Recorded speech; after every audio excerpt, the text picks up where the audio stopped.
No human weapon can strike it, no shield can stand it, no enemy can see it. Yet every human who has ever lived has faced it. The greatest battle in history is not fought anywhere in the world. The greatest battle in history is fought in the soul. And it is from this inner battlefield that rises all human triumphs and all human wars. Welcome to Building Home, Building Hearts, a family online show dedicated to strengthening homes and shaping young hearts. In the studios, I'm Mr. Senabria Paul Katalaga, and with me is someone very special. Can you please greet our viewers? Hello viewers, my name is Nachi Demiria. Daddy, you've talked of a battle, and it's a bit scary to me and to our viewers. Are you talking of these battles we hear of countries like Russia against Ukraine, or the battles we experience in our homes? Yes. Now, someone may think about those literal wars or battles like the one you have mentioned and many more.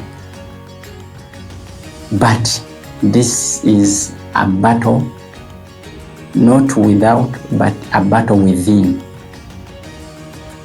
You may experience it at one time, I may experience it at one time. The greatest battle in history, like I have said a couple of minutes ago, is not fought anywhere in the world. It is fought in our souls. Like someone said, that man is a moving civil war. Amakuru nti munda munze munda mukwe obo yatulaba tulina olutalo. It is out of this war inside me, inside you, that arises all these other battles you may think about. Yes. Oh, I see. You mean all battles arise in us? For example, you can find a husband quarreling with his wife. Yes, of course. It is because there is a battle inside that husband or inside that wife. But not only even husband or wife, but it can also be in any other human being. Could be children, could be the youth. Abavubuka ab'emyaka gyo ate be basingira ddala okubeera n'olutalo luno. Era olutalo olwo lubabeeramu nnyo. Mu njogera ya luno tugamba nti omuntu kennyini atambula yeerwana. Si bantu balala be bakulwanyisa, naye gwe wennyini weerwana. Ye njogera y'omulembe gwammwe abavubuka. Kwegamba mu ngeri endala oyinza okugamba some people do not love to hear anything about peace. Atambula agamba I don't want peace. I want problems. Naye ng'ekyo kiva mwani? Munda munze. Yenyaba. Okay, the greatest battle is not fought anywhere in the world. Yes, of course. Is it in God's plan that man was meant to be notorious? Okay. Well, omuntu asobola okutowooza bw'atyo nti ndowooza kyali mu original plan ya Katonda omuntu okubeera nga atabanguka. Kubanga abantu batabanguka, amaka ne gatabuka. osanga amaka ng'abaana be batabuse. So someone may wonder, did God intend this to be so? Definitely no. Si bwe kityo bwe kiti? Bwe kiri. If we ask for God's guidance, this is what he has to say. In his book of Ecclesiastes, chapter 7, verse 29, it says, "Yet I did spot one ray of light in this mark. God made men and women true and upright.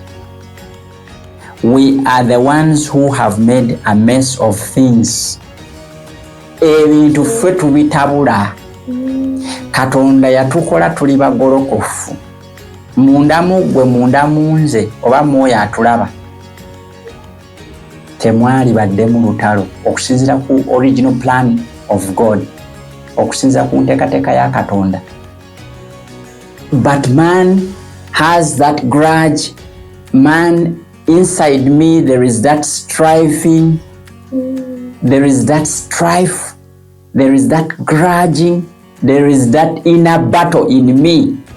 That from that inner battle erupts all these other battles. Okulwanagana mu maka. Kyani kya musajja, kyani kya mukazi. Kubanga omusajja ono munda muye temuli mirembe, tateredde. Omukyalo ono munda muye temuli miki? Temuli mirembe. And let me tell you one thing. If you find that the husband or wife is not stable inwardly, do you think the children, their offsprings will be stable? Of course not. Will they be at peace? No. N'abaana nabo bateekeddwa kubanga baki batabufu. Because the unstable parents will always bring forth unstable children. Of course. Are we together? Yes. So olutalo luno naye okuddayo ku kibuuzo, back to that question you have asked.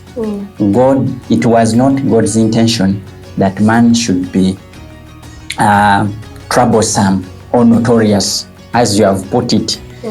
Ayongera n'agamba, I discovered that God created people to be upright, but they have each turned to follow their own downward path. Abantu ffe twessa zentalo okutabuka nti people are following their own downward path. They don't want peace. They don't want that kind of atmosphere whereby people are in harmony. Waliwo embeera etuleetera okutabuka, harmony neekola etya? Nevaawo.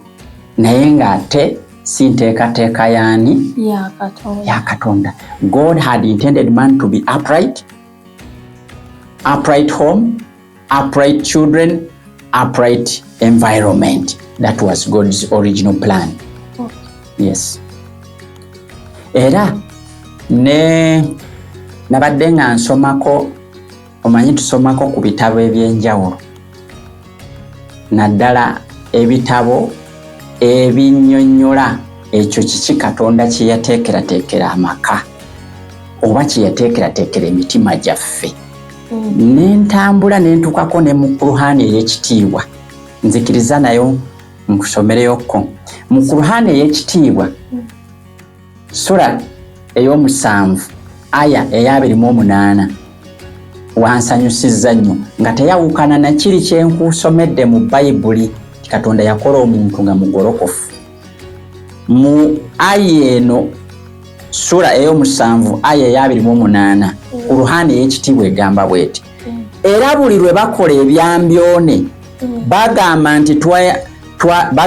nti twasanga ne bakitaffe nga bwe bakola, era Allah ye yabitulagira. Owulira omwana Adamu? Mbu Allah ye yabitulagira. era twasanga ne bakitaffe bakola bwe batyo. Gamba nti mazima Allah talagira byambyone. Okawulidde ako? Ebyambyone, someone may wonder what ebyambyone is. It is that evil that rises from human beings. It may rise from me, it may rise from you, it may rise from someone. Era kyekireta that kind of turbulence in our homes, turbulence in our societies comes from the evil that lies inside our hearts. Tuli ffenna kyavudde agamba Allah talagira byambyone. Abaffe mwogera ne ku Allah bye mutamanyi. It is a question that you talk about God, that things you don't know, things you don't understand. Bw'ogamba nti Katonda yatabangula abantu ng'abasinga bwe tulowooza.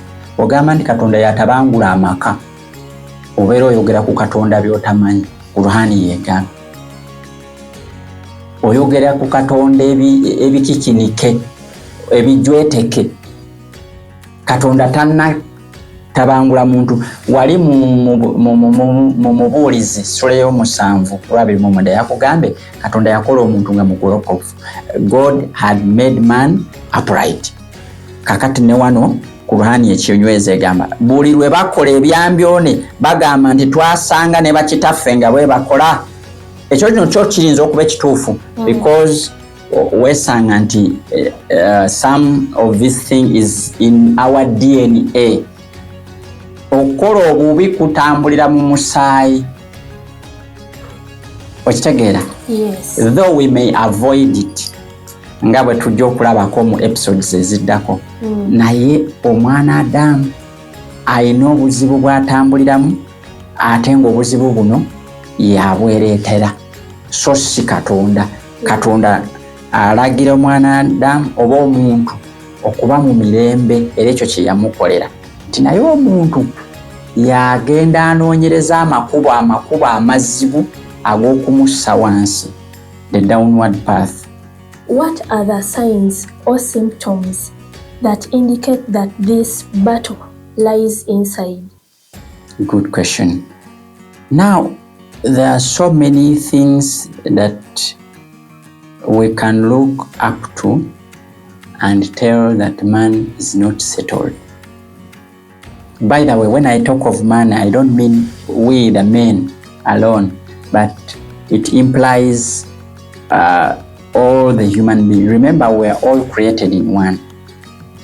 Katonda okutonda yatonda musajja mwe mwavu omukazi. Kakati bwe ngamba ekigambo man ntegeeza ekitonde omuntu. So omuntu biki kwe tulabira ng'omuntu ono tateredde. The signs or symptoms that may indicate that really we have that battle. There is a battlefield inside us. Mulimu okulwanagana. Oli kye yayise nti man is a moving civil war.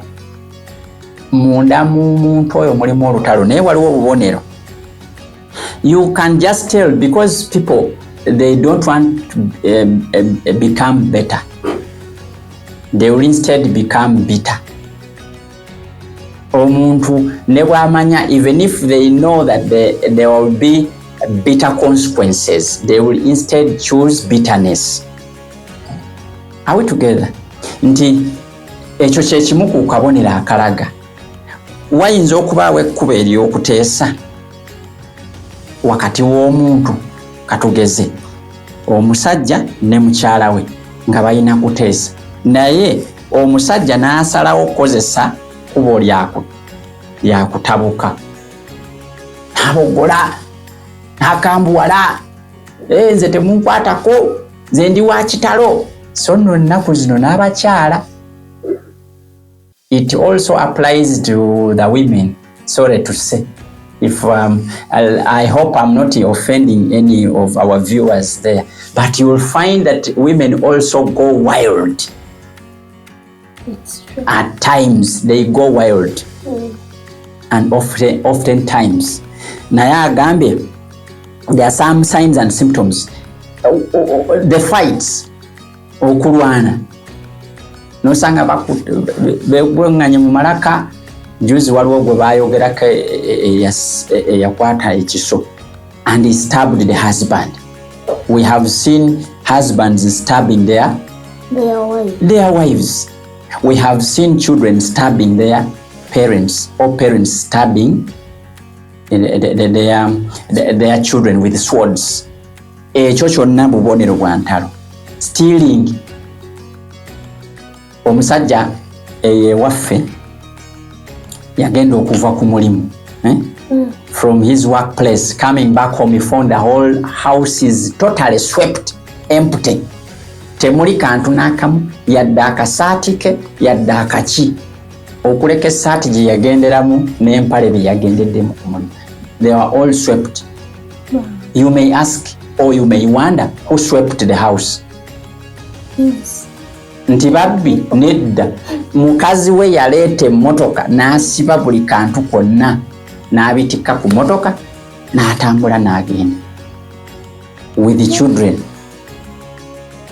Kakati obubbi, ennyombo, ebintu ebitategerekeka mu bavubuka osangamu obukaba obusukkulidde, mu bafumbo abandi badde abatuludde ab'ekitiibwa osangamu obwenzi, adultery etayogerekeka. Ezo zonna bubonero bwa ntalo bwe tulina. Witchcraft, abantu olwaleero bali ku byakalogo kalenzi instead of turning to their God for the better of their homes and for the better of their livelihood. Banoonya malogo, witchcraft. Abantu olwaleero banywa omwenge n'embwa ne batuuka okugiyita enwa. Okitegedde? Oli yagamba mu ne batuuka n'okwagala okukwata egiraasi eno agimekete omuli omwenge ng'akabisi kamuwoomera bulala, naye ng'ate ebizibu ebivudde mu kabisi ako biki biyitirivu. N'ezo zonna oba bonna bubonero. Tunuulire ettemu. Look at how people they murder their fellow people in cold blood, in broad daylight. People are committing suicide. There is a lot of murder and all other sorts of evil going on. Ebyo byonna bubonero obulaga nti omuntu bambi yeetaaga kusaasirwa. Naye oli ayinza okwebuuza lwaki twogera ku bino? Kubanga bwe tutabimanya tetuyinza kuzimba maka. You cannot build a home because you need even to know the people whom you live with, are they stable? Amaka tegayinza kuzimbibwa nga tulina abantu abatabangufu abali mu ntalo. Tegesobola. We cannot rear our children the way we are supposed to when we have people who have strifes, people who are at war in a home. Abaana batulema okukola ki? Yensonga lwaki mu programu eno twagala okulaga biki ebireeta embeera eno naye ng'ebitabangula omuntu ebisinga tebiri bweru wa muntu oyo n'ebisangibwa munda mwane munze. Gwe ekikutwala okunywa omwenge nga oli musajja mufumbo kikisemaka, tolaba nti gwe obeera ogenza okuwakula ebizibu, kubanga bangi nnyo tubalabye eyo gye banywera babakubiddeyo sente bazoonoonye bwe badde ewaka ate nalo ne lufuuka lutalo. Gwe ekikutwala ku ndagu omukyalo omufumbo kiki? Kubanga tulabye ebiva eyo mu ndagu bibizibu. Babawadde eddagala eryongedde okubasuula eddalu, ogenda okusisinkana omukyala agudde eddalu. They run mad from the witchcraft. So But nobody forces these people to go in for witchcraft, but it is from within themselves. Kyetuvudde tugamba nti entalo zino zivaawa. Teri muntu asobola kukuleetera lutalo wabula gwe kennyini okola otya, gwe weerwana. Kankyukire kamera eno manyi nti waliwo abatulaba. Osobolera ddala okubeera mu mirembe mu makaago bw'obanga kwe kuteesaako era nga kwe kusalawo. Ate osobolera ddala okugatabangula gwe mwennyini kubanga gw'olina emmanduso. The trigger for a happy home, the trigger for a destabilized home is in your hands. Emmanduso eri mwani? According to this episode. Gw'osalawo. Ye Katonda akugambye nti nze sibatumanga kutabuka. Sibatumanga kukola byambyone. Katonda abigaanye, abyesambazze. Tuganga abamusiba k'amatu g'embuzi okumuliisa ki? Engo. Katonda takutumangako kunywa mwenge ogwakatiruba, omwenge ogusukkiridde ogukuleetera n'okuba mukyalawo. Katonda tagukutumangako. In fact, God condemns those wine bibbers, the drunkards. Katonda abivumirira. He discourages it because he knows the outcomes are bitter. They are not good at all. Katonda abikola ki? Naye kiva mu muntu oyo n'agamba nti nze nja kuba lujuuju. Nze ngenda kuba lujuuju, nze ngenda kukola bwenti. Oba nti nze ngenda kutabuka mbeere nga ndi wa kuyomba buyombi all the time. Kitegedde? As you know, someone out there could be doubting whether all people experience these battles. Because, as you know, some people, due to their outside appearance, might seem to be stable and whole. Yeah, batunula kungulu ng'olaba bagamba olaba mutukuvu. Nga gwe bwe nkulaba. Bagamba olaba oluvubuka n'ogamba maama. Alabika ono omuwala atya Katonda. Bikira Maria amusinza Neema.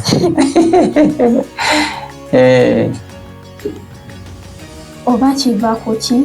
Ekiriwa? Ekyo kyennyini kye nkugambye nti abantu abo okubanga beeyisa kungulu nti batuukirivu naye ate wandibanga waliyo ekirala kye tutamanyi. All right, it's a good question. Never be deceived to look at the outside appearance over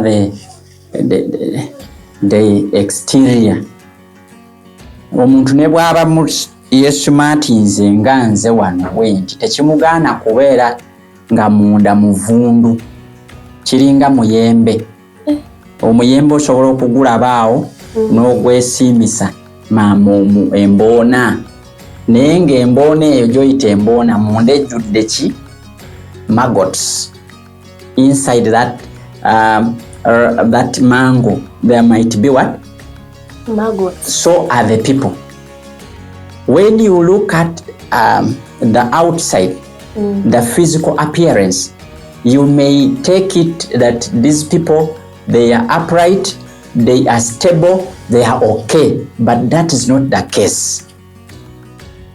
Omuntu ono kyovola baye Katonda ate ye wanjawulo. God is different. He says that he does not look at the stature. He considers the heart. Atunula munda mu mutima nti omutima guno guli ki? Era singa if we had used God's lenses of looking at the people, because God does not look at the outside, he considers the heart. If we are to borrow his lenses, tusobola n'okumanya ani mutuufu gwe nteekeddwa okufumbirwa oba okuwasa. Tuteekwa n'okumanya ani muntu omutuufu gwe nsobola okukola naye bizinensi, kubanga ye Katonda olwedda aba amanyi ekiri mu muntu oyo.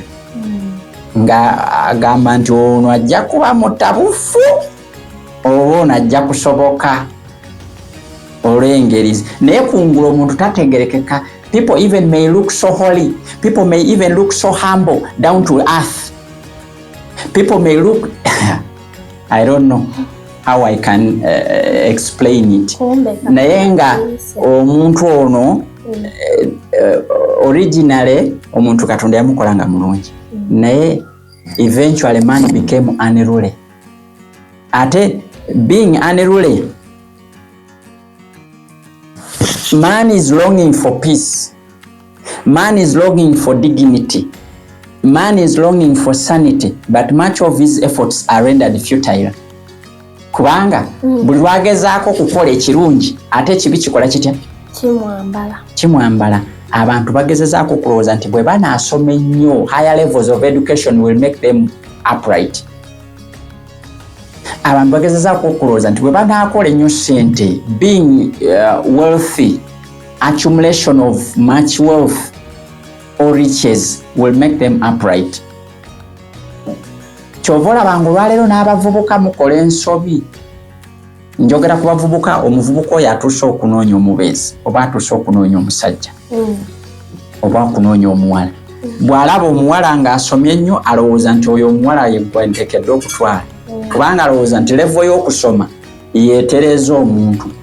Abalala bw'alaba omulenzi nga yeezimbye, ayina amaka, ayina ekidduka, yasoma alowooza nti oyo gwe nteeka okugenda, alowooza levo y'obungi bw'ebintu by'alina yesobola okubeera omuntu oyo nti mulungamu.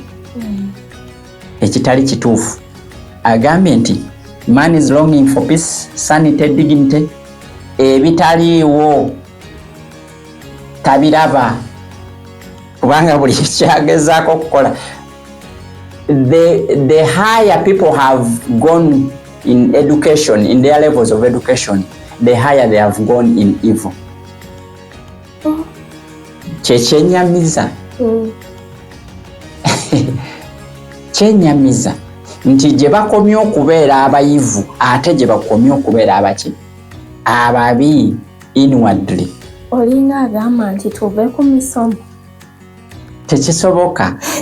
Naye emisomo giteekeddwa okubeera nga gitambulira wamu n'okutegeera. Yes. No level of education for your child can make that child stable. Okuleka ng'otegedde kino kye tuyigiriza mu building home ne building hearts. Bagagga bameka amaka agamenyese nga n'ebyobugagga byabwe ne bisasika. Ogenda okukakana nga bazeeyo ku zero, omusajja azeeyo ku zero, oba omukazi azeeyo ku zero. Lwaki? He did not consider the inward. Omuntu oli ow'omunda yatunula kungulu, omuwala omugolokofu, omulenzi omugolokofu, omuboobevu. Okitegedde? Naye nga ono omuntu mukyamu. Abamu okimanyi nti balowooleza ne mu cultures. N'agamba oba eno culture yeeyina obuzibu. There are those stereotyped cultures ze balowooza ne bagamba nti you never marry to such and such a culture. That is also wrong perception, because this inner battle we are talking about is not in any way aligned with the culture. It is personal. Ekyabuntu. Kubanga oyinza n'okusanga omuntu gw'obadde ovuma ng'ogamba nti oba eggwanga eryo teritegeera, eggwanga eryo bantalo, eggwanga eryo, naye ng'ate nga muntu mulungi. Ate bw'osuubira nti ggwanga ddungi ng'ate muntu mukyankalamu. Kakati the battle we are talking about, we cannot relate it to culture, to our cultures, no. We cannot relate it to our levels of education, no. We cannot relate it to our status quo. Nti bano bagagga, bano baavu, nedda. Wabula kiri mu muntu oyo. Ye nga ye yasalawo okubeera omutabangufu oba omutebenkevu. So as we think about building home and building hearts, we should think about this. Okay. Because this battle will either affect our home positively or it may affect it negatively. Because earlier on we said all our triumphs and all our wars, they arise from this inner battle. Okay. Abantu abamu abakukunavu lwa nsonga nti abantu bano bayega engeri y'okwefuga, omukyala nayiga okwefuga, omwami nayiga okwefuga, nga munda mu ye olutalo luno alina engeri gy'alukontrolinga. Okitegedde, omukyala nga alina engeri gy'akontrolinga olutalo olwo. Okay. But there are so many peacekeeping bodies across the world. And as you know, to this generation, very many people have acquired higher levels of education. This and many more, are they not enough to cease the fire? Certainly not. Ekyo nkyogedde.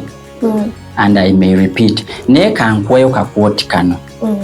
I came across this quote from a book known as A Guide to Parenting. The author is Jeffrey and Patty Jean Brown. Bayina ebigambo bye bayogedde n'ebyendowooza nti biddamu ekibuuzo ekyo. Bagamba bwe bati nti waliwo okutabukatabuka. Birungi si biki? Si birungi. Bw'otunuulira embeera eriwo, kubanga bw'olowoleza mu level of education, olowoleza mu byenfuna oba okagudde. They say this, Jeffrey and Patty Jean Brown.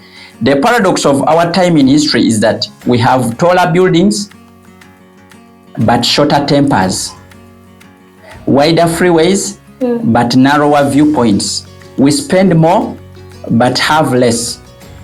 Olya tusaasaanyiza olwaleero abantu beteekamu cash.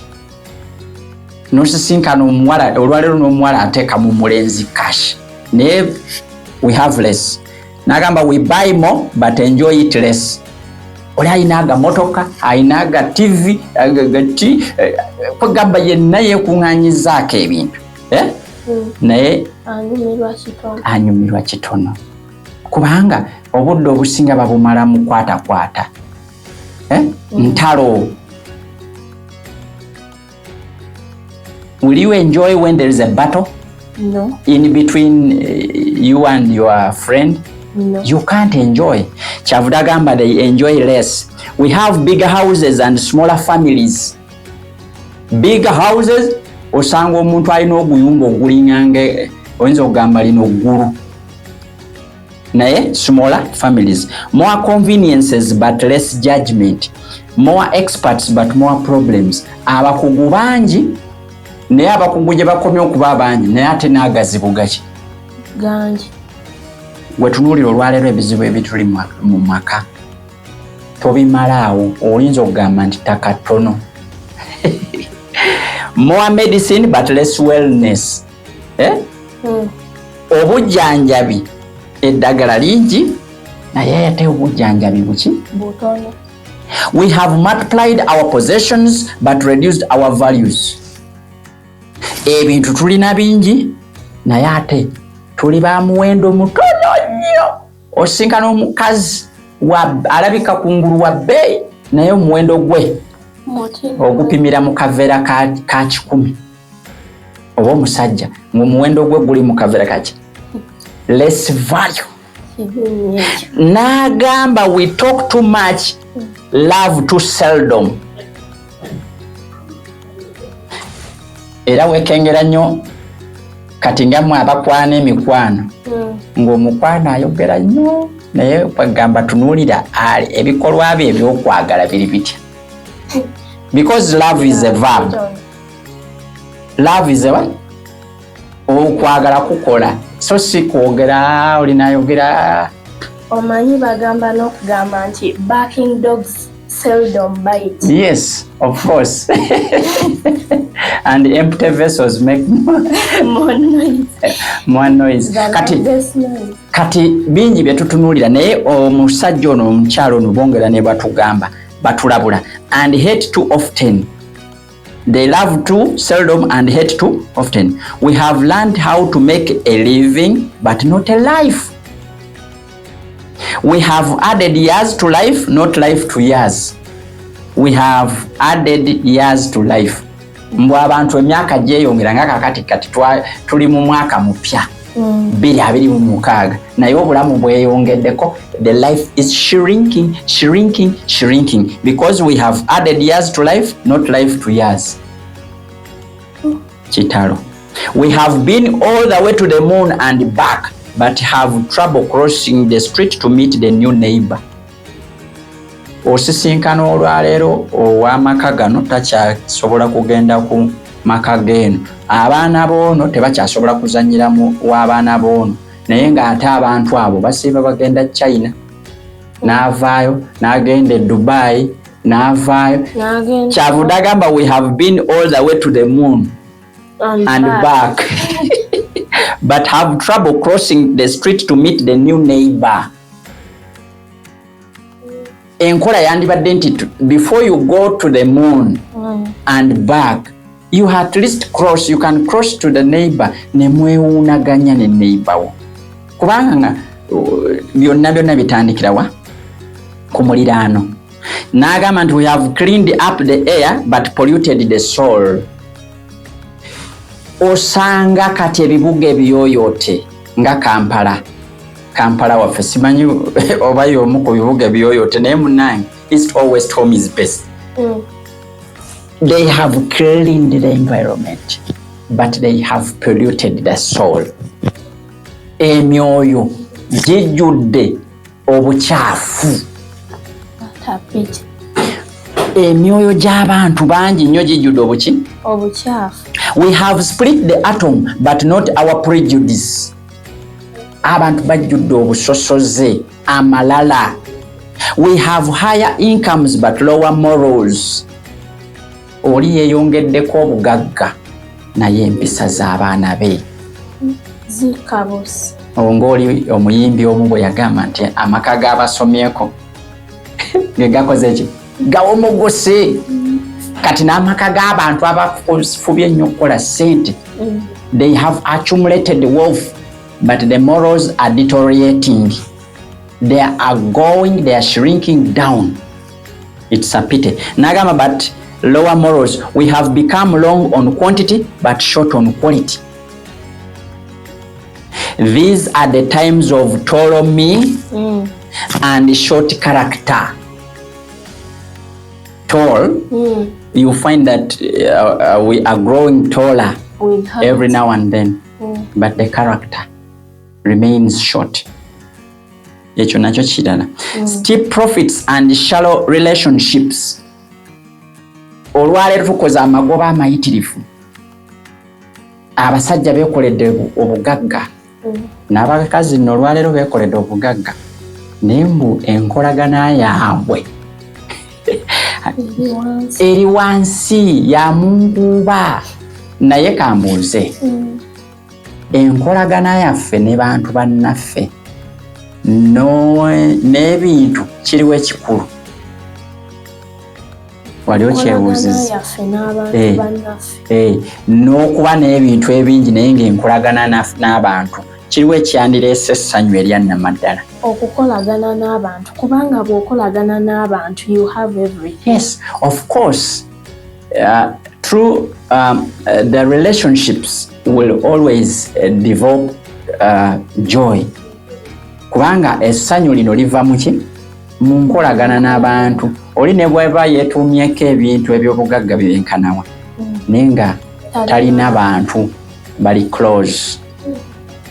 Omuntu oyo tasobola kuba na mirembe na ssanyu. Okitegedde? Kyavudde agamba bw'ato. N'agamba nti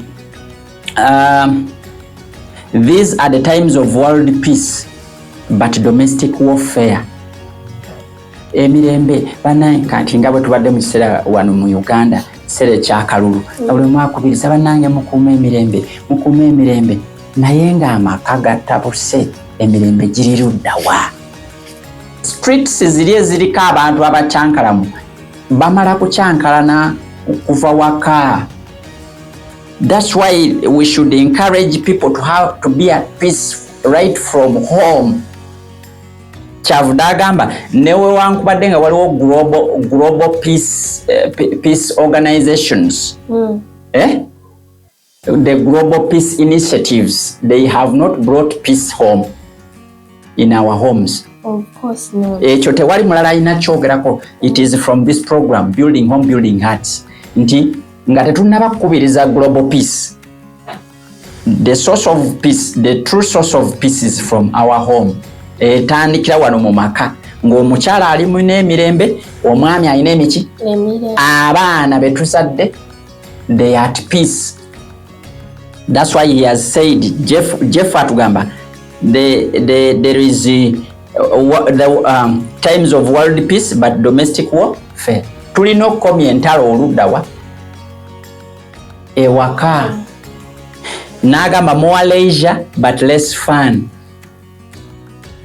Bongedde okusaasaanya kukwesanyusa naye ate teri ssanyu lya nnamaddala. Less fun. More kinds of foods but less nutrition.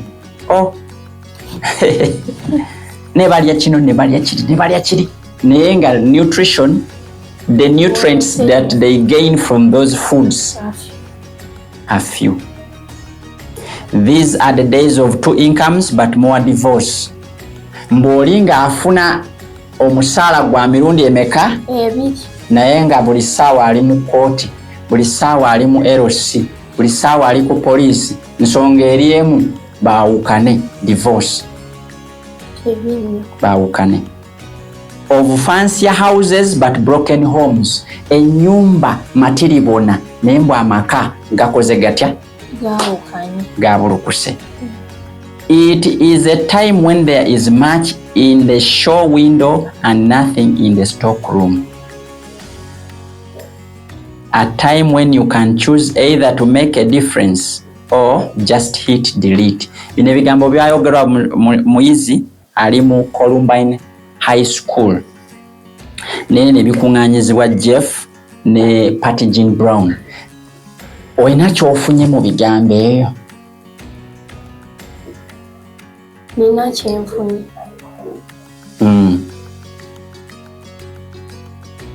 Tolabanga kiseera kya kusoberwa nti ebintu gye bikomye okubeera ebyakabi, but the quality of the life is shrinking, has gone down.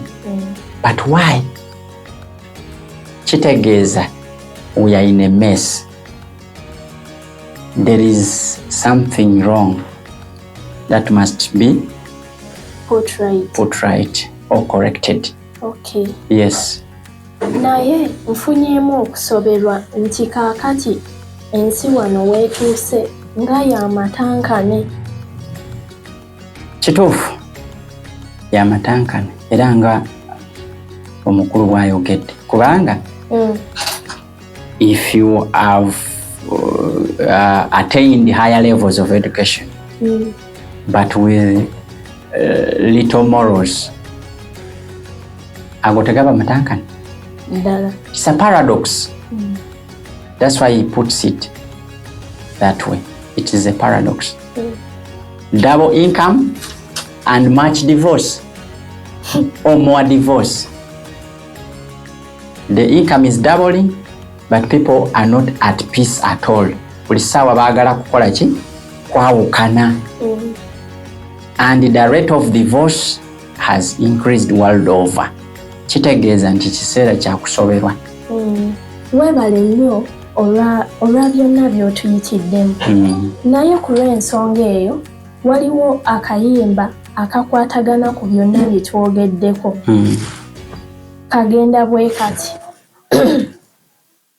My heart can sing when I pause to remember a heartache is but a stepping stone along the trail that's winding always upwards. This troubled world is not my final home, but until then, my heart will go on singing. Until then, with joy I'll carry on. Until that day, my eyes behold the city. Until that day, God calls me home. The things of earth will dim and lose the value if we recall the borrowed for a while, and things of earth that cause my heart to tremble. Remember, thou will only bring a smile. But until then, my heart will go on singing. Until then, with joy I'll carry on. Until that day, my eyes behold the city. Until that day, God calls me home. Until that day, God calls me home. Oh, beautiful. Thank you so much for that beautiful and heart-soothing melodies. May God bless you. Tukomye nga tulaba nti tewaliwo level muntu kwatuuka ne tulowooza nti oyo kati asusse obubi kubanga asomye, kubanga mugagga, kubanga atambudde amawanga. He has been to the world. He has crossed from one border to another. Ndi kati oyo aba asusse obuki? Obubi. Nedda. Wabula maaso awo tujja kulaba eddagala lya kino ekirwadde kye twalwala liri ki. Tujja kukolayo program tulage abantu how we can treat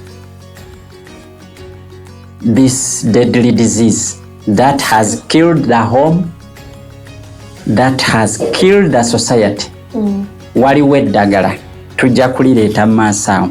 Nga tumaliriza njagala kubalaga omwana muwala eyaliwo mu myaka mu kyase kye 16. Omwana omuwala ono, she was called Julian Toffan. Julian Toffan yali munnansi wa ggwanga lya Italy. She was so beautiful, nice looking, n'engeri gy'oyinza okulowoozaako omuntu kwegamba gwe wandyegombye. Naye Julian Toffan ono, having lived in the 16th century, the story tells us that she killed over 600 men.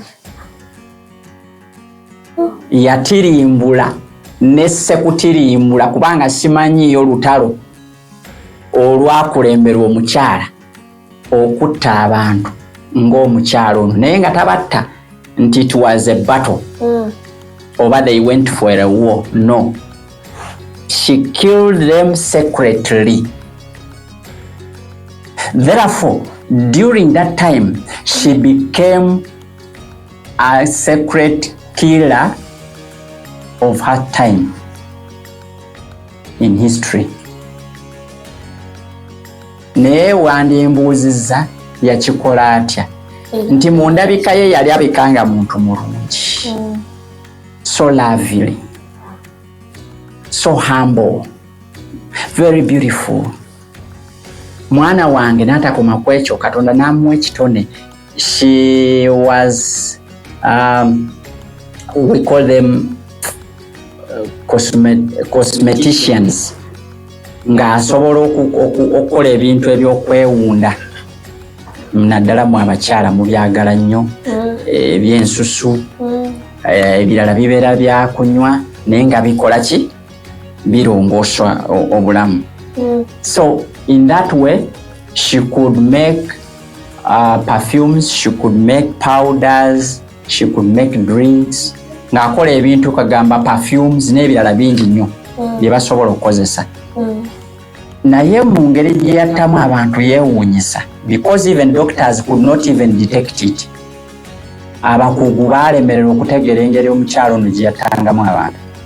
Nti from those chemicals she manufactured, yakolamu chemical eyali eyitibwa aquatofan. Aquatofan is a poison that kills someone softly. Oli nga yagitadde mu kacaayi nga kano oba mu mazzi oginywa nga totegedde n'okola otya? Within a few days people could die. Naye mbu the main target was men. Abo abali mu maka mbu nga batabuse ne bakazi baabwe batabuse ng'omukyalo oyo agenda ng'afunayo akantu ako ng'amuteeramu kanyo kawuli ng'omusajja akola ki? Ng'afa. Tofan n'akola ekintu ekifaanana bwe kityo. Naye mbu kemiko yeeno eyitibwa aquatofan, it was colorless, it was odorless and tasteless. You could not even take it to the laboratory okulaba nti oba ina smell. That's why it was so hard for these people to detect it earlier.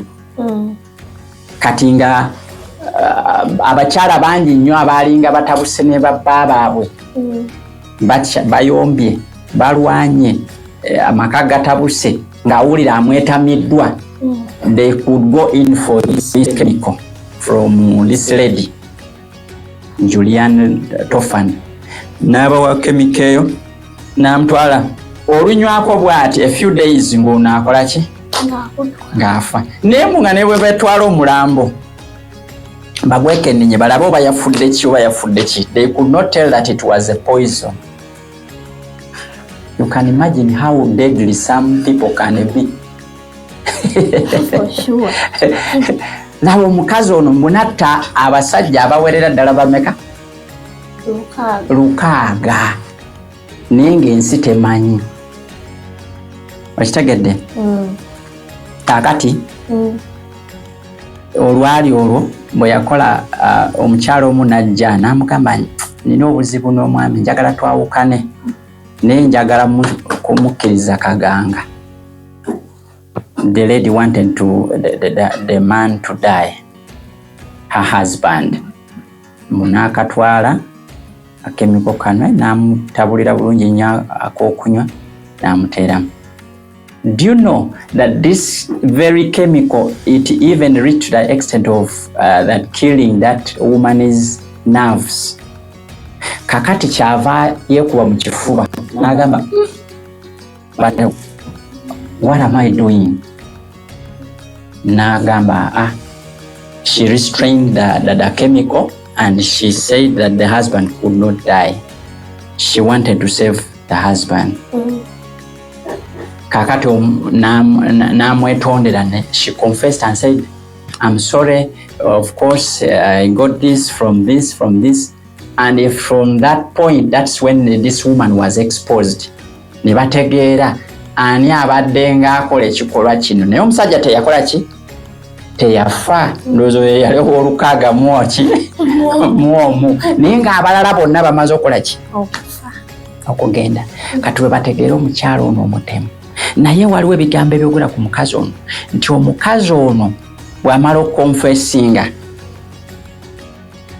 abantu beewuunya kubanga nga bwe twagambe yali alabika nga alina omutima omulungi, yali alabika nga mukazi yeegombebwa. Ekyokubiri, her chemical was not it was tasteless. Her chemical was odorless. Nga tosobola jiwulira nti oba kakati waliwo ekintu ekikyuseeko mu kyayi Colorless. It was colorless. Na tosobola kutunula mu kikopo ky'amazzi ogambe nti waliwo ekibaddewo. Wabula nga bw'onywako ojja kufa there and then. Kino no mulimu kyakuyiga kitegeeza nti obulungi oba endabika y'omuntu si yetegeeza kyali. Much as she appeared so good, so humble, so beautiful, good-hearted, naye yali mutemu. Okitegedde? Yeah. Kyoli kyava agamba not every glittering thing is what? Is gold. Naye oluusi tupakuka olulaba oli akwesesezaako gwe n'olowooza nti oyo ye mukwano gwo kumbe mutemu. Ekintu ekimufuula omutemu tekiri kungulu ku ndabika ye kubanga ayambadde suuti kubanga mulungi mubalagavu nedda. Ekimufuula omutemu kiri muki munda. Ekyafuula Julian omutemu kyali mu mutima gwa mukazi ono. Tulina okugenderera abooluganda bwe tubanga tunaakola amaka amalungi naddala mu abagala okutandika amaka nga tonnaba kupapalana muntu sooka omutegeere. Julian yali muntu atasoboka, a secret serial killer. N'olugero olwo jagadde okuwunzika. Abantu abasinga emitima gijjudde amajimbi, gijjuddeko naye olw'okuba kungulu bafaanana ekifaananyi ekyaki eky'obuntu bulamu. They look so good down to the earth naye nga bajjudde eki emitima emisifu. Lowoozaamu omukyala agenda n'akwata ekkubo n'agenda ewa Julian Tofan n'amugamba nti mpaayo ka kemiko ngende nteere omwami mu katunda. Lowooza ku mukyala oyo n'asaanyaawo. Abantu bameka abafudde mu ngeri ey'ekyeyonoonere, abasajja oba abakazi, naye ng'ababasse be bantu be badde beesiga. They trust them so much to the extent that they even opened their secrets to them not knowing that they are what? Murderers. Naye mu kyokwiga kino tuyize nti luno olutalo luli ludda wa? Luli mu mwana Adamu, luli munda, luli mu buli muntu.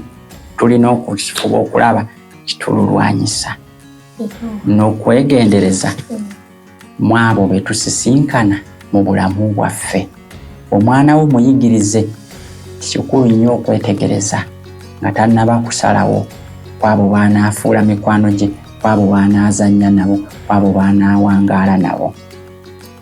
N'ekirala kyentegedde nti tulina okusaba Katonda atulage abantu abatuufu abakolagana nabo. Very good. God can reveal to you a person with a good heart.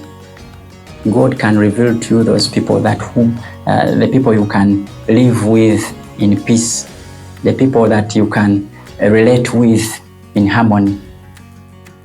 Thank you so much. Okay. God bless you. You can use this chance to send off. Thank you so much, our dear viewers. Keep tuned to Building Home, Building Hearts, and we look forward to seeing you in yet another episode. Bye-bye. Thank you so much. You're welcome. God bless you. Bless you too.